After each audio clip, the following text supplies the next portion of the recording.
Pessoal, boa tarde.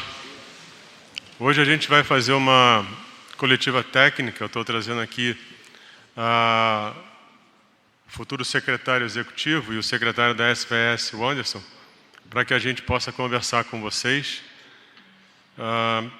Em relação ao que a gente havia conversado antes, o nosso foco hoje, o nosso grande foco hoje é a parte de como garantir a infraestrutura necessária para que as pessoas sejam cuidadas e tratadas, né? Nesse momento, realmente, cuidar das pessoas e salvar o maior número possível de vidas é a prioridade absoluta. Absoluta. A gente vai ter um trabalho intenso com estados e municípios.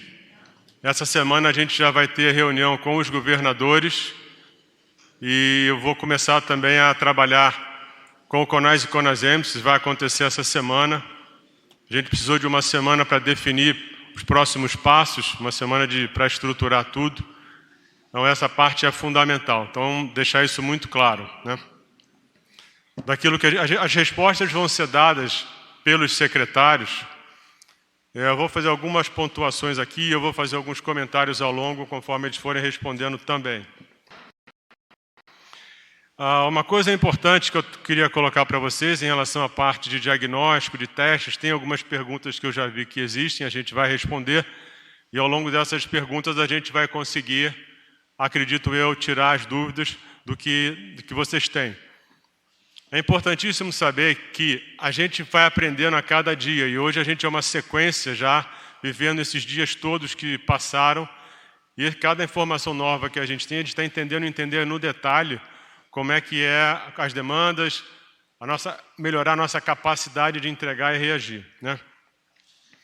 Uma coisa que a gente também vai estar trazendo, comecei com a presidente do IBGE, a gente vai, na parte de testes, a gente vai trazer o IBGE para nos ajudar a desenhar a melhor forma de realizar os testes, isso é uma coisa importante. A gente traz uma metodologia sólida para que a gente consiga entender a doença no Brasil, como ela está evoluindo. Na parte da infraestrutura, a gente vai estar organizando toda essa parte de logística, estoque. O Eduardo vai poder falar melhor para vocês. Na parte de tratamento, algumas coisas que eu anotei aqui para falar para vocês. A gente hoje tem estudos que estão em andamento, isso é fundamental a gente saber. Hoje a gente tem mais de 400 estudos no mundo, a gente tem 30 e poucos estudos no Brasil. Uma coisa que eu queria colocar em relação aos estudos é que é importante que, sempre que possível, que os médicos que cuidam das pessoas incluam as pessoas nessas avaliações, nesses estudos. Por quê? Isso permite que a gente consiga, num tempo muito mais rápido, entender o benefício dos tratamentos. Isso é fundamental para que a gente consiga enxergar a melhor forma de recomendar tratamentos. Como a gente comentou antes, como a gente sabe que a vacina vai levar um tempo, a parte dos tratamentos ela toma prioridade. Hoje existem vários tratamentos que estão sendo avaliados. O Brasil participa de uma série desses estudos. Então, porque incluir a pessoa num estudo desse dá um pouco mais de trabalho, tem que preencher papel, tem toda uma parte de documentação de dado para que a gente consiga ter uma avaliação mais robusta desses dados. Mas é fundamental que a gente tente acelerar para que a gente tenha, num tempo mínimo possível, entender o benefício e definir recomendações, tá certo? Em relação à parte que a gente comentou de recomendações em relação a isolamento, distanciamento, uma coisa que tem que ficar muito clara é que não vai existir qualquer medida intempestiva em relação a isso. O Brasil é um país heterogêneo, certamente a gente vai ter medidas diferentes em diferentes regiões do país. Isso tudo vai ser trabalhado no detalhe, também a gente vai comentar aqui. Então isso é fundamental, que a gente entenda que não vai ter nenhum tipo de ação que não tenha sido pensada. O que é importante é que a gente tem uma coisa que a gente não pode esquecer, são os serviços essenciais. A gente tem que trabalhar toda uma parte da sociedade como um todo, mas também tem que ter sempre um detalhamento dos serviços essenciais, daquilo que é fundamental para o dia a dia das pessoas, tá? Então agora eu vou passar para os secretários para que eles respondam as perguntas e aí eu vou complementando conforme for necessário. Obrigado. Anderson. Obrigado, ministro. Bom, eu vou fazer brevemente aqui a atualização dos dados e explicar um pouco essa dinâmica. Hoje nós divulgamos o boletim epidemiológico fazendo uma nova organização das informações, por orientação do ministro. A gente está buscando auxiliar a interpretação da dinâmica da doença em cada território, em cada local. Isso está descrito no boletim e ele vai ficando cada vez mais aprimorado. Pode passar, Renato, próximo. Só uma coisa importante.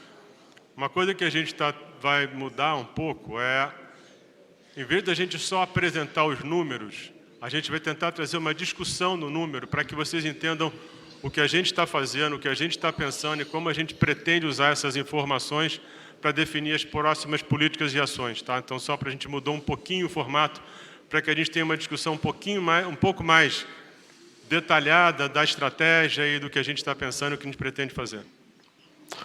Bom, nós temos até o momento 66.501 casos, isso está no painel nosso eletrônico, cada vez mais nós não vamos detalhar todos os estados, isso está nos materiais, e 4.543 óbitos. Até ontem, nós tivemos um incremento em relação a ontem de 7,5%. São 4.613 casos novos nas últimas 24 horas e dos 4.543 óbitos, 8% de incremento, ou seja, 338 casos. Pode passar, Renato? Bom, esse aqui é um ponto importante. Nós temos uma distribuição, considerando o 100º caso confirmado em cada um desses países, então comparando o Brasil com a China, com a Alemanha, Itália, Espanha e Estados Unidos, nós podemos observar que o Brasil está ali com em torno de 42 dias de evolução da epidemia desde o 100º caso, e os demais países já têm um tempo maior de circulação do vírus. E nós podemos observar também neste padrão que o Brasil está com o número de casos confirmados inferior ali em relação aos demais países, considerando o 100º caso confirmado em cada país. Mas, vou só fazer um comentário. Por favor. Só tem uma coisa que é importante colocar. Quando a gente coloca dados positivos ou negativos, de forma alguma a gente quer influenciar, tentando minimizar ou piorar o que está acontecendo. O nosso objetivo aqui é informar e mostrar para vocês as informações que a gente usa no dia a dia para enxergar o problema e tomar decisão. Então, fundamental, a nossa transparência com vocês, com a sociedade, é o que norteia o que a gente faz, tá? Então, qualquer coisa, eu percebi da última vez que eu comentei sobre alguns números, que não dá para você colocar números de forma rápida e superficial. É importante detalhar mais tudo isso. Por isso, que daqui para frente, a gente sempre vai ter uma discussão técnica, vai ser sempre uma coletiva técnica, para que a gente possa falar com mais detalhe tudo que a gente apresentar. Obrigado, ministro. Tem uma questão que sempre recebemos de questionamento, onde nós temos a situação mais importante, onde temos uma situação mais crítica. Aqui nós estamos olhando as regiões de saúde. Por quê? Porque nas regiões de saúde nós temos os consórcios municipais. Então, os municípios que fazem parte de uma região, eles utilizam o mesmo equipamento de saúde. Então, o município menor vai para o município polo e acaba influenciando. Então, é muito importante olhar esses dados, não somente do ponto de vista municipal, isoladamente, mas dentro de uma rede de colaboração que existe em cada região do país. E olhando essa rede, ou seja, projetando esses dados, do lado esquerdo nós temos os casos de Covid, ou seja, os casos totais e por região de saúde. Podemos ver no vermelho mais escuro as regiões de saúde que estão mais impactadas pela doença neste momento. Então, temos ali a região norte do país, temos também algumas áreas da região sudeste e outras áreas da região nordeste, ou seja, sempre grandes centros urbanos ou regiões metropolitanas de modo geral. Do lado direito, nós temos o coeficiente de mortalidade por 1 milhão de habitantes. Então, nós temos nestas regiões, ali na região do Amazonas, que todos estão acompanhando, e temos também a região de São Paulo, região de Recife e Ceará, como os principais polos ou as regiões mais afetadas, sendo que a região de Manaus, o município de Manaus em especial, de modo desproporcional em relação a outras regiões do Brasil. Pode passar, por favor? Você quer fazer algum comentário? Do total de óbitos que foram incluídos ontem, uma questão que sempre vem à tona, e a gente está tentando aqui, por orientação do ministro, para mostrar que esses óbitos eles estão sendo encerrados. São óbitos que ocorreram em momentos distintos, então, todas aquelas pontinhas mais escuras são os óbitos que entraram de ontem para hoje, ou seja, óbitos que ocorreram em dias anteriores, que eles conseguiram concluir as investigações e que foram plotados. Não quer dizer que todos aqueles 338 ocorreram no mesmo momento de ontem para hoje. E nós estamos com um percentual de resolutividade bastante importante. 86% dos óbitos registrados até o momento foram encerrados, ou seja, foram concluídos com o teste diagnóstico. Pode passar. Aqui a distribuição por faixa etária. Nós temos 69% das pessoas acima de 60 anos com o Covid, ou seja, a maior proporção ainda se observa em pessoas com mais de 60 anos. E dos grupos de risco, nós podemos observar que as pessoas com menos de 60 anos, a obesidade é um fator de risco importante, e para as pessoas acima de 60 anos, as doenças crônicas, principalmente as cardiopatias. Pode passar? Um outro aspecto que nos chamou muito a atenção e que tem sido muito questionado na imprensa é a questão entre o registro do óbito no cartório e o registro do óbito dentro do sistema de informação que nós dispomos, né? Nós trabalhamos com os dados que nós recebemos dos estados e dos municípios. Nós não criamos dados no Ministério da Saúde, a gente analisa o dado recebido e estamos trabalhando com a rede de cartórios, com o portal da transparência, e nós observamos que os dados do Covid estão muito próximos, os dados registrados no sistema. Possivelmente, nós temos dados que ainda precisam ser alimentados e, para isso, nós estamos, nesta semana, articulando com os estados e municípios para que façam a transferência dos registros do Sistema de Informação de Mortalidade diariamente. Isso acontecia por semana. Então, esse delay, esse atraso, ele acabava influenciando. Então, nós observamos que 247 é a diferença entre o dado do registro cartório civil e o dado que nós dispomos do Brasil. Isso deu uma aprimorada importante. Por favor, ministro. Um comentário que eu quero fazer é que a gente o tempo todo se preocupa quais são as possibilidades de erro das informações que a gente recebe. Então, saber se é subnotificado, se é notificado demais, qual é o poder do teste de realmente refletir o que acontece com as pessoas. Uma das grandes dificuldades de você interpretar qualquer informação é você trabalhar a incerteza que existe nela. E só para deixar isso claro, toda vez que a gente anuncia um número aqui, é o número que a gente está apresentando, mas a gente sempre olha tentando entender o que pode estar por trás daquele número e o quanto aquilo pode estar errado e por que margem aquilo pode estar errado. Isso é fundamental para a gente entender exatamente o que está acontecendo e definir o que a gente vai fazer. Ministro, pode passar, Renato.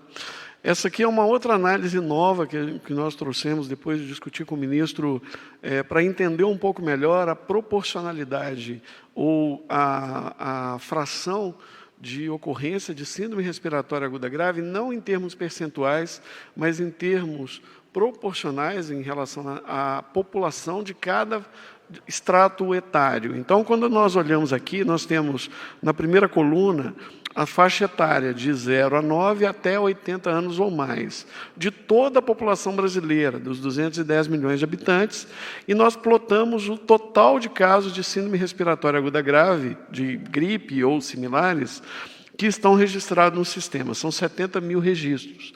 Quando nós olhamos esses 70 mil registros por fração da população, ou seja, eu pego os 9.587 e divido pelo total de pessoas que estão naquele extrato, de 0 a 9, por exemplo, nós observamos uma taxa de 0 a 9 de 331 pessoas para cada milhão de habitantes. Isto nos demonstra que nós temos, em determinados locais, a circulação de vírus que acometem mais essa população, como o vírus sincicial respiratório. Então, quando a gente fala de síndrome respiratória aguda grave geral, nós estamos falando de todos os vírus respiratórios que podem acometer ou podem influenciar a internação. E depois nós olhamos também quais são aqueles grupos que têm doenças crônicas ou fatores de risco, como imunodeficiência, se são gestantes, se têm obesidade. Então, este material está no boletim, está detalhado, interpretado, mas a gente pode observar que a maior proporção das pessoas tem apenas uma doença crônica associada, ou diabetes, ou hipertensão, e cerca de 12 mil pessoas têm mais de uma doença crônica. Este é o padrão até o momento, obviamente. Na medida que esta doença for progredindo para centros mais densamente povoados, a gente pode ter mudança no padrão. Pode passar, Renato? Quando nós olhamos aqui a comparação daquele gráfico que aqui ficou fora de ordem, mas é só para mostrar que a taxa de mortalidade no Brasil por milhão é de 20, na Itália de 436, na Alemanha de 67, na Espanha de 482 casos para cada milhão de habitantes. Lembrando que nós temos tempos diferentes. Nós estamos com 42 dias de evolução, quando colocamos todos no mesmo parâmetro, ou seja, eu estou usando a mesma régua para medir todo mundo. Então, 42 dias de curso da doença no Brasil, na Itália são 62, na Alemanha 56 e na Espanha 53. É óbvio que nós precisamos acompanhar mais tempo a situação, porque nós estamos entrando ainda na sazonalidade mais intensa, principalmente na região sul do Brasil. Pode passar, Renato? E, nesse sentido, quando nós olhamos os casos de síndrome respiratória aguda grave por porte populacional, ou seja, nós queremos entender, a doença acomete como os municípios com até 25 mil habitantes, os pequenos municípios, como que ela atinge os municípios com 50 a 99 mil habitantes. Então, nós fizemos os extratos, colocamos o número de municípios ali na segunda coluna, o total de habitantes, e fizemos esta proporção para entender quantos municípios com até 25 mil habitantes não tem nenhum caso de síndrome respiratória aguda grave registrado, ou nenhum caso de Covid, ou nenhum dos dois, ou seja, não tem nem Covid, nem SRAG. E a gente observa que cerca de 40% dos municípios brasileiros não tem nem registro de síndrome respiratória aguda grave, nem registro de Covid no seu território. Isso não quer dizer que ele não tenha que fazer nenhuma medida. Ele pode e deve investir na higienização, ele pode trabalhar as medidas de etiqueta respiratória, de educação e saúde, mas esses municípios podem também atuar de uma maneira muito mais, de uma maneira diferenciada quando comparado com municípios que têm muitos casos. E é isso que nós estamos buscando auxiliar nas métricas para facilitar a retomada de todas as atividades. Pode passar, Renato? Também estamos divulgando, desde semana passada, um painel com quanto que nós temos de exames represados, ou seja, quantos exames ainda faltam ser processados e quantos exames faltam ser recebidos no laboratório central, para que a gente possa ter a projeção de quantos casos nós teremos nas semanas seguintes. Os estados estão ampliando a sua capacidade diagnóstica e nós também fizemos um aprimoramento na semana passada, buscando a aquisição de mais testes diagnósticos, de 24 milhões de testes RT-PCR, que é o molecular, e de 22 milhões de testes de sorológico, que é o teste rápido. Pode passar, Renato? Todas essas informações estão públicas, estão publicizadas no painel no covid.saude.gov.br. Pode passar, Renato? Os testes laboratoriais estão na plataforma integrada de vigilância e saúde. Então, até aquele momento ali, que foi dia 23, se não me engano, nós tínhamos 339 mil testes distribuídos. Então, quando vocês olharem para esse painel, vocês vão olhar para a segunda coluna, para o segundo número ali. Ou seja, até aquele momento, onde nós utilizamos esse dado, 34% dos testes que estão no laboratório central estão em processamento, ou seja, eles podem ser confirmados ou não, a depender de cada região. Tem regiões que nós temos uma positividade mais elevada, como no estado do Amazonas, que chega a ser 37%, no Espírito Santo 37%, e tem regiões que você tem cerca de 10% a 15% de positividade. Não quer dizer que todos aqueles 100 casos vão dar positivo para a Covid, são testes que serão processados para o Covid. Pode passar?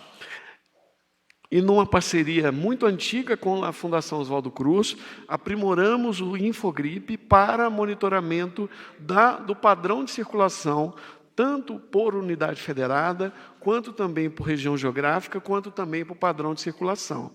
Não sei se vocês sabem, mas, por exemplo, Minas Gerais e São Paulo têm padrões de circulação de vírus respiratórios mais próximos do Paraná, Rio Grande do Sul e Santa Catarina.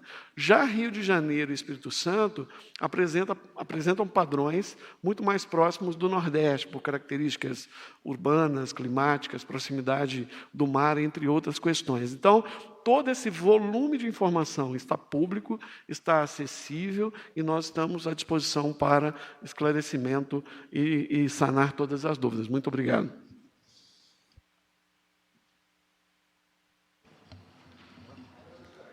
Senhor ministro, senhor secretário, senhoras e senhores da imprensa que compõem a nossa coletiva, é a primeira oportunidade que eu tenho de me dirigir a todos após a nossa chegada para ajudar o ministro nessa missão.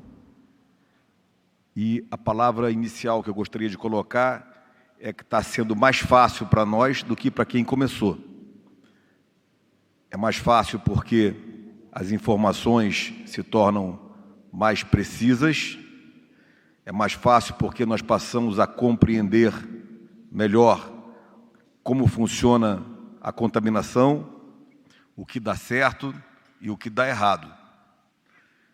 Isso é muito mais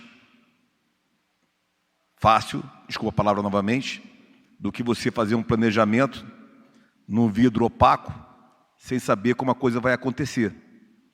O nosso país é um país de dimensões continentais e não só a contaminação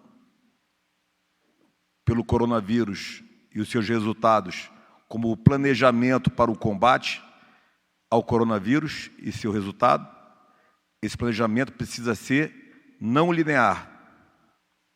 Não linear. E isso é a primeira premissa do que nós temos que pensar.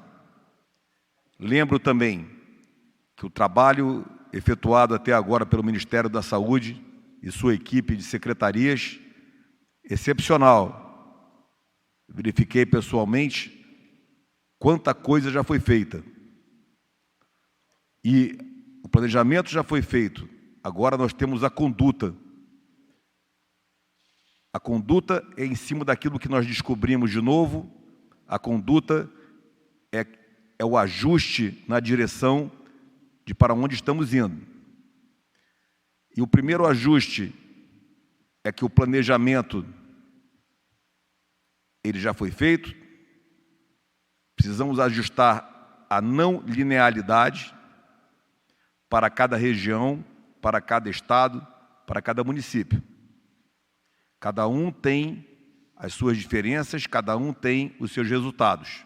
Em alguns lugares o isolamento dá resultado, em outros lugares o isolamento não deu tanto resultado.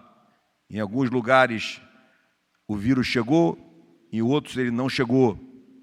Não podemos falar de Brasil com a simplicidade que eu tenho lido em várias matérias, digamos assim. O Brasil não é só o Brasil é um continente. E não pode ser resumido a uma relação de que no Brasil é assim.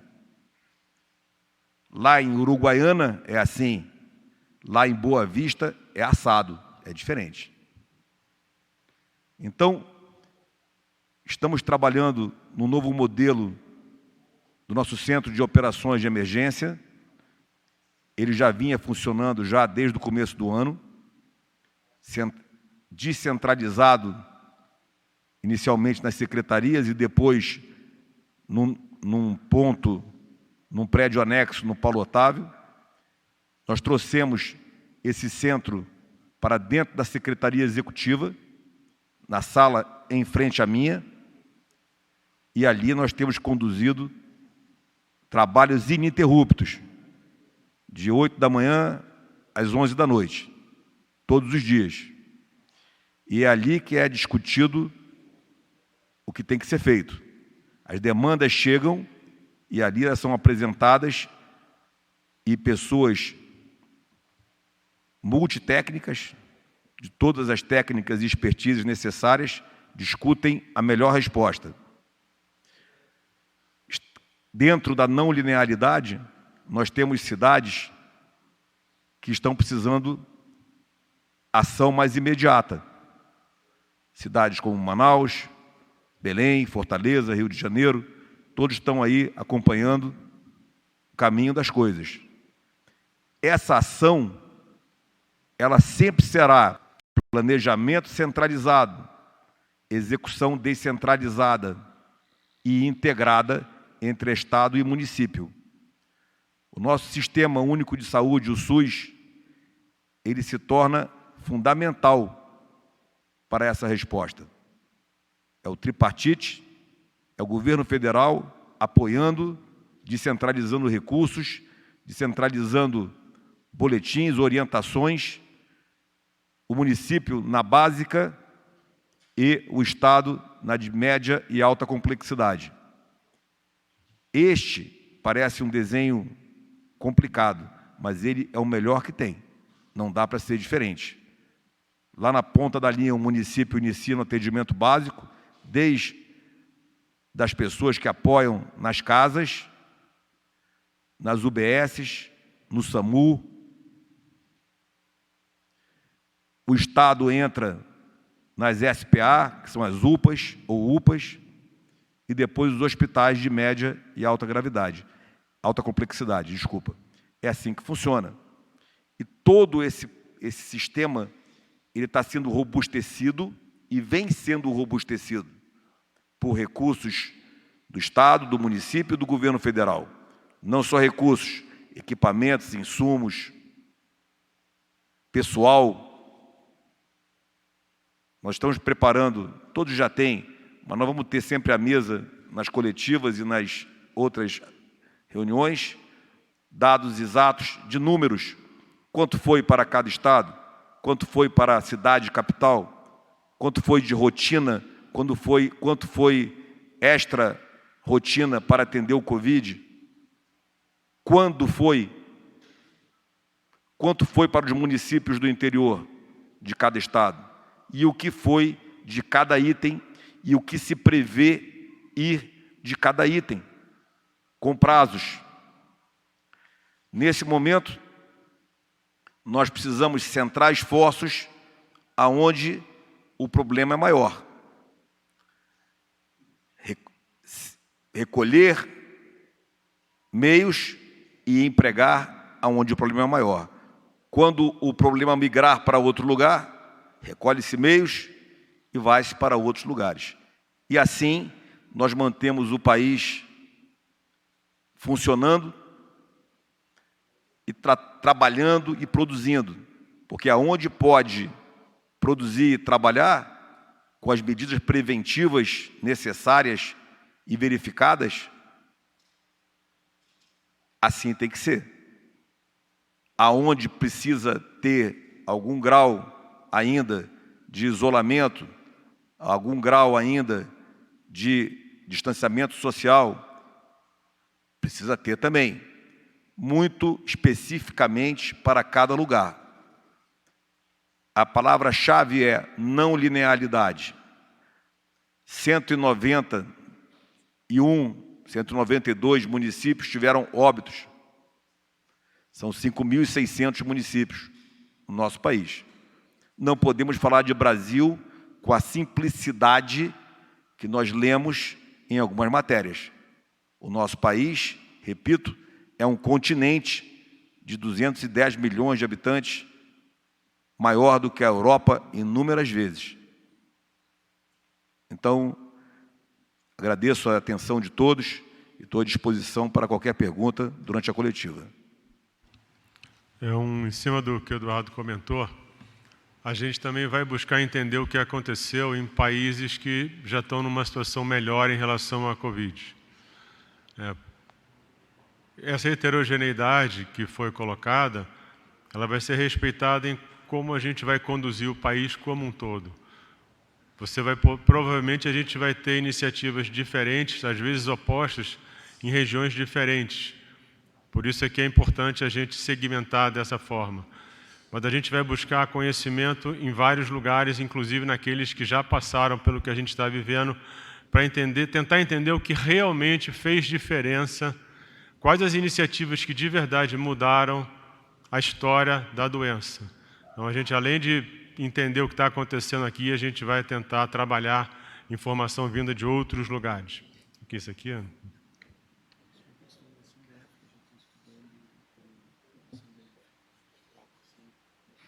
Isso aqui é... Dentro de discussões que existem hoje, existe um pedido de avaliar o retorno dos jogos sem público, da CBF. Isso é uma coisa que a gente está avaliando. Não que tudo que a gente avalia é para ser definido, não é uma coisa definida ainda, mas são algumas iniciativas que, de alguma forma, poderiam trazer uma rotina um pouco melhor para o dia a dia das pessoas, porque o enclausuramento, a restrição, ela realmente tem um impacto muito negativo no bem-estar das pessoas. Então, todas aquelas coisas que a gente puder, com segurança, fazer para que, de alguma forma, o dia a dia das pessoas fique melhor, a gente vai avaliar. Nós vamos agora para as perguntas enviadas pelo grupo de jornalistas, cadastrados no Ministério da Saúde. A proposta dessa coletiva tem uma hora de duração, portanto, ela se encerrará às 18h30. Vou começar pelo primeiro tema, casos e óbitos. Natália Cancian, Folha de São Paulo. A gestão anterior da pasta falava que o pico da epidemia era esperado em algumas regiões para o fim de abril e início de maio. Essa previsão se mantém? Quando devemos ter o pico de casos no país? De 46 milhões de testes previstos, quantos devem estar disponíveis nesse período ágil? Gostaria de ter acesso ao cronograma de entrega desses testes e saber quantos testes a pasta considera ideal para uma testagem ampla no país.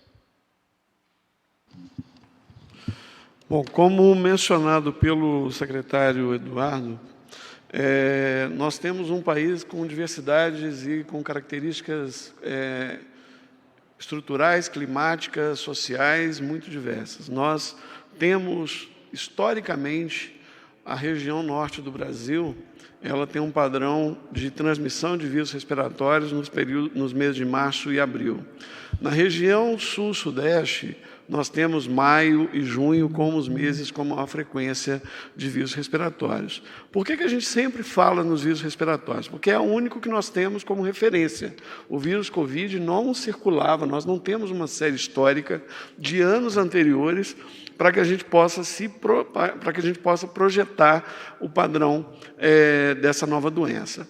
Com as medidas não farmacológicas adotadas, que não são somente as medidas de isolamento social, mas principalmente higienização das mãos, o uso de máscaras, a etiqueta respiratória, tudo isso vai impactar na transmissão das doenças respiratórias em todo o território nacional, não temos dúvida. Estamos ampliando esse ano a cobertura vacinal. A primeira fase da campanha ela foi muito exitosa, principalmente nos idosos. Tivemos uma adesão enorme, com altíssimas taxas de cobertura.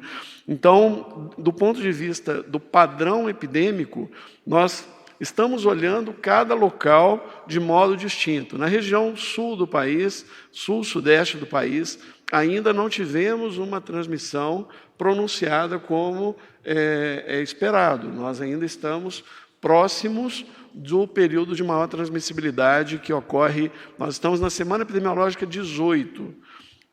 Essa semana é a semana epidemiológica 18, a semana 18.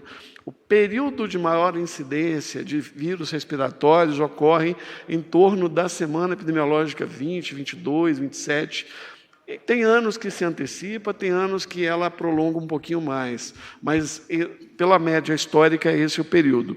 Dos 46 milhões de testes, nós temos recebimento previsto até setembro. No entanto, neste período agora, estamos olhando para um período de 3 meses. Temos inicialmente um planejamento no mês de abril, que a Fiocruz tem para entregar 1.576.000 testes, isso está no boletim número 12. Temos 5 milhões de testes que já foram recebidos, temos mais os 5 milhões de testes da Vale que está chegando, ou seja, temos um volume de teste significativo para esse período e estamos ganhando escala de processamento dos testes. Então, isso vai dar um pouco melhor o padrão e o perfil no âmbito da testagem. Obrigado, Renato. Letícia Casado. Não, só um comentário. Quer fazer um comentário? Quando a gente coloca o pico no país, a gente tem falado o tempo todo aqui quão heterogêneo é o país. Então, imaginar um pico igual para todas as regiões não é uma coisa razoável, não é uma coisa correta. E uma coisa fundamental é que, por mais que você possa projetar o pico da doença em algumas regiões, você tem que estar preparado para estar errado, porque os modelos erram muito. O que é fundamental é a gente tentar se preparar para retratar das pessoas, mesmo que exista alguma margem de erro na nossa projeção. Então, o ideal mesmo é que a gente tenha essa ideia, mas que não se apegue a um número como se ele fosse uma verdade absoluta, até porque você não acaba se programando só como se fosse aquele tempo, e você tem que estar preparado para antes ou depois. Letícia Casado, The New York Times. Para quando é a previsão do pico de casos no Brasil e qual a estimativa de subnotificação de óbitos infectados e se as projeções feitas anteriormente sobre o colapso do sistema de saúde forem alteradas? Quando haverá teste de imunidade em massa? Bom, nós colocamos isso aqui, está no boletim, eu acho que vale a pena fazer uma leitura nas reflexões, que está na primeira parte do boletim. Nós já referimos aqui a respeito do total do pico de casos, né? Falamos já na resposta anterior. Em relação à questão da subnotificação, nós já dissemos também da questão em relação aos óbitos, que a transferência diária dos lotes do sistema de mortalidade vai nos conferir uma melhor precisão. Precisamos ter aí uma semana de recebimento para poder avaliar esses dados. No entanto, comparativamente com os dados dos cartórios, olhando para os casos suspeitos do Covid, essa proporção daquilo que ainda não está no sistema é pequena, não é tão elevada, mas sabemos que temos em algumas regiões, como estamos monitorando em várias regiões do Brasil, locais que ainda os registros dos cemitérios, dos cartórios, ainda não estão totalmente atualizados no sistema. E em relação à imunidade em massa, o ministro já falou em várias ocasiões, né? Nós teremos ainda um tempo, né, para poder chegar num nível de imunidade como previsto. Não se dá agora em 2, 3 meses, né? Isto vai acontecer ao longo de meses, não somente agora nesse período. Nem os países mais avançados, a Alemanha, que está agora retomando as atividades, conseguiu uma positividade em média de 8%. Ou seja, você não tem uma expressão muito grande, mesmo testando todo mundo. Teste em massa não significa testar todas as pessoas. Teste em massa significa testar mais pessoas sob critérios mais precisos, utilizando o melhor que cada teste pode oferecer. Todos os testes possuem limitações, as limitações são inerentes às próprias técnicas, mas também são inerentes aos processos. tempo de coleta, a qualidade da amostra, a habilidade do técnico que está processando. Recentemente, eu li um estudo mostrando que os testes sorológicos feitos com o soro, eles dão mais precisão do que com a punção capilar. Então, tudo isso vai influenciando a resposta. Então, estamos aprendendo com esta doença, fazendo, ou seja, com o carro andando. Obrigado, Renato. Érica Alcântara, Jornal Ouvidor. Qual o protocolo de atendimento aos pacientes não diagnosticados que morrem em casa? Neste caso, é feita coleta de exame de Covid-19? Quem deve atestar o óbito? Bom, nós temos o sistema de informação de mortalidade e em cidades que nós temos o serviço de verificação de óbito, esse serviço ele fornece os corpos são encaminhados. Geralmente essas pessoas, quando são a evolução ocorre no óbito em pessoas idosas, principalmente, você tem um médico assistente. Esse médico assistente ele pode emitir o atestado do óbito. Se mora numa região contemplada ou que está sob a descrição do serviço de uma unidade de saúde da família, também os profissionais ali podem atestar. As orientações sobre a coleta, elas estão... tem uma versão preliminar já disponível no nosso site de orientação de como fazer a declaração de óbito. Isso foi feito numa parceria com o Ministério da Justiça e também temos a disponibilidade, os materiais para a coleta desses óbitos. No entanto, é importante destacar que, no caso do óbito, se nós não tivermos a amostra da secreção respiratória ou a amostra do sangue, não é possível testar. Não adianta coletar apenas o tecido, porque nós ainda não temos um teste chamado imunohistoquímica, que é um teste para realização de identificação no tecido. Isso ainda está em desenvolvimento, eu creio que daqui a alguns meses já teremos, mas no momento não temos.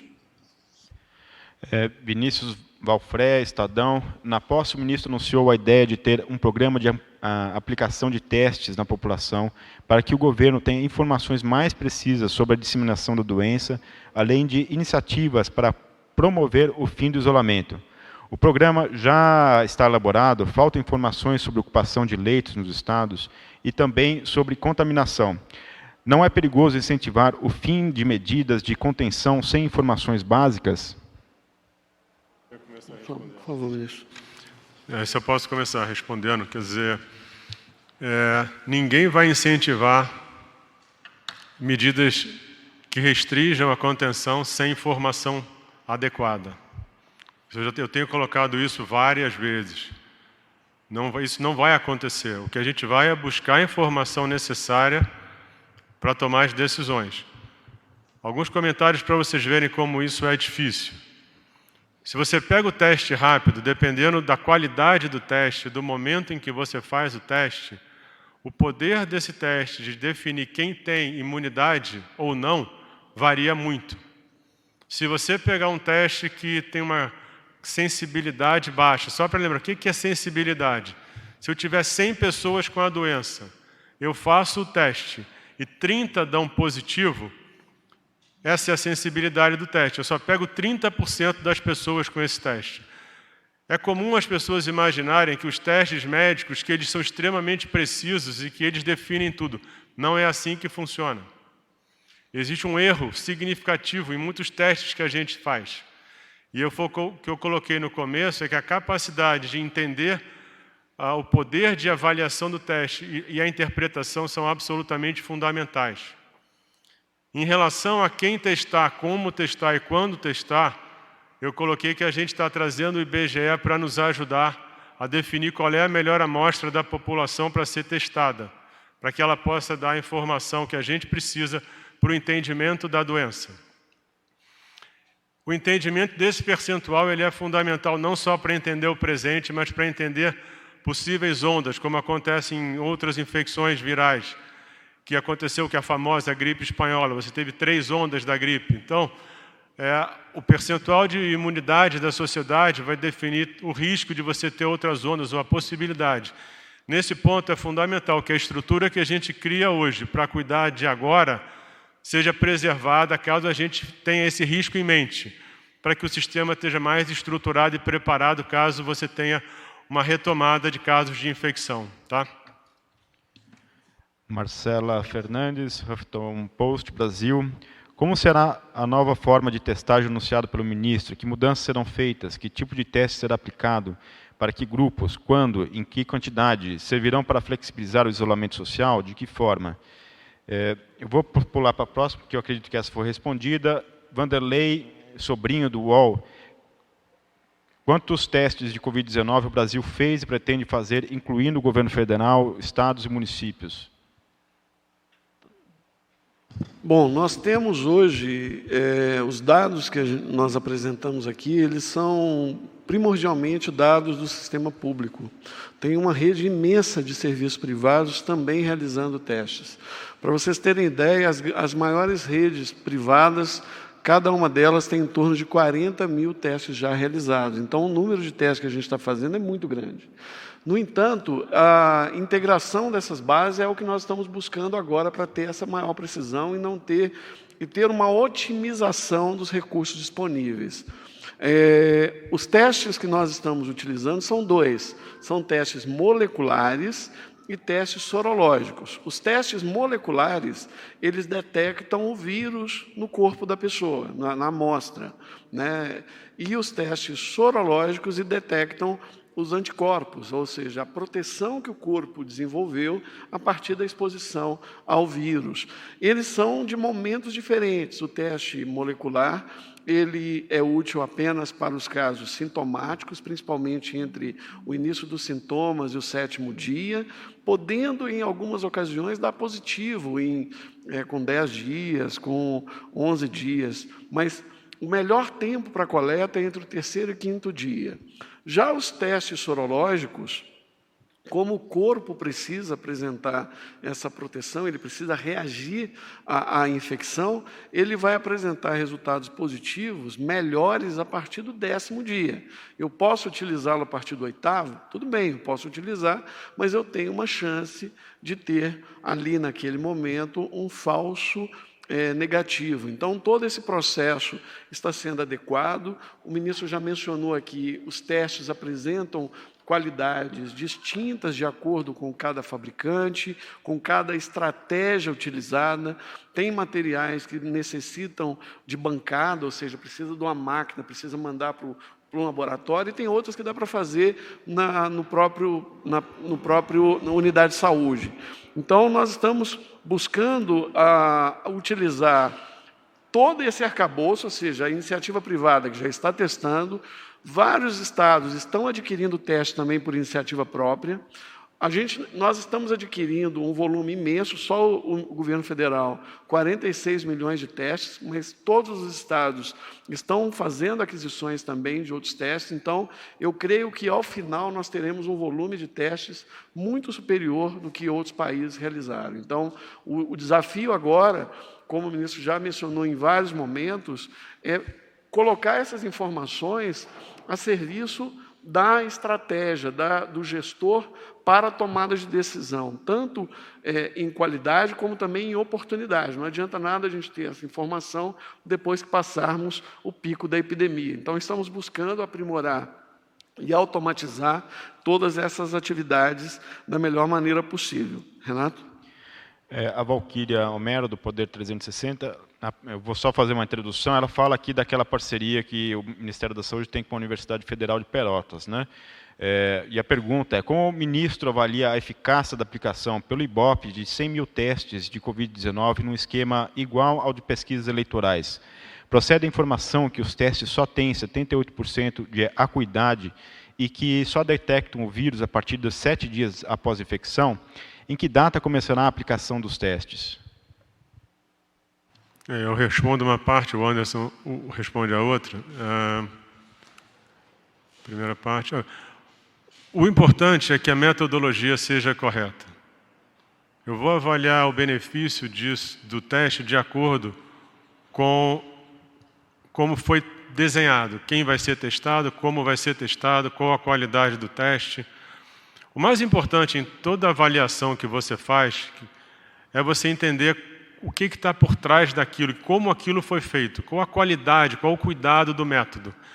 Então, se a distribuição da população for adequada e a gente conseguir entender como é que a doença se comporta hoje naquela região, é o que mais importa. Então, eu vou, a partir do princípio que existe uma metodologia adequada, vai ser útil a informação. Complementando o que o ministro colocou, essa parceria a gente vem construindo com a Universidade Federal de Pelotas. Nós já fazemos isso, são parceiros do Ministério da Saúde há muitos anos, têm uma experiência muito grande. O importante é que a metodologia também, além de estar precisa, que seja a mesma, ou seja, eu vou ter comparabilidade entre as diversas cidades. São 133 cidades que vão fazer parte desse projeto, que é o estudo de prevalência populacional no Brasil. Os dados preliminares que foram iniciados no Rio Grande do Sul demonstraram uma prevalência muito baixa ainda, de menor de 0,1%.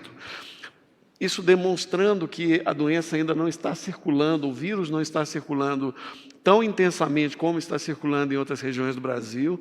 Eu creio que nós teremos informações muito, muito boas ao longo das próximas semanas.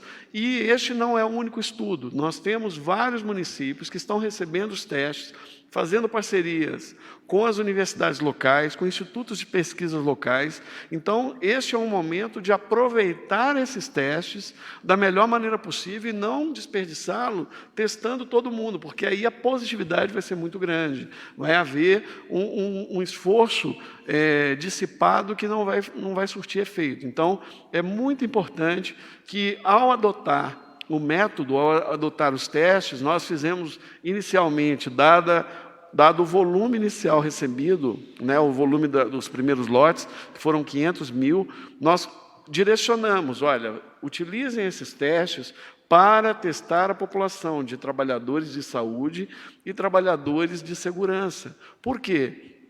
Porque são os profissionais que precisam retornar ao trabalho, são os profissionais que a gente consegue recuperar uma informação mais precisa, ou seja, um grupo muito mais uniforme, e vai nos permitir compreender melhor o quanto que esse teste pode ser útil para que a gente possa expandir essa tecnologia para outros estratos da população.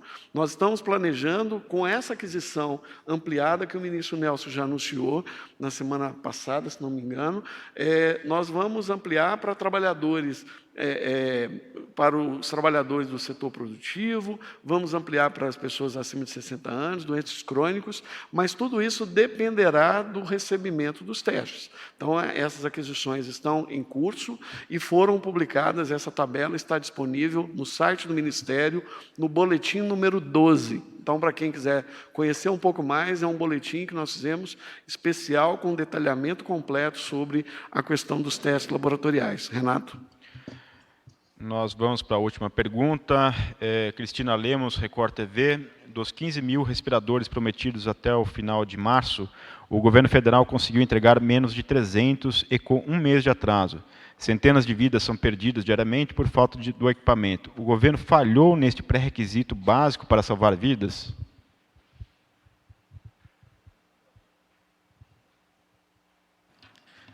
Bem, vamos compreender como funciona a aquisição, recebimento e distribuição de equipamentos nesse nível para combater o Covid. Então, as indústrias, as fábricas nacionais, elas nunca tiveram estrutura mobiliada para produzir um número tão excessivo de equipamentos. Então, o Ministério da Saúde reuniu essas fabricantes, fez um convênio, o termo exato que foi usado, o processo administrativo exato, eu não sei o nome ainda, mas fez lá um contrato, um convênio com essas empresas para viabilizar um grau de adiantamento de recursos para que as empresas pudessem adquirir insumos em grande quantidade e fabricar esses respiradores.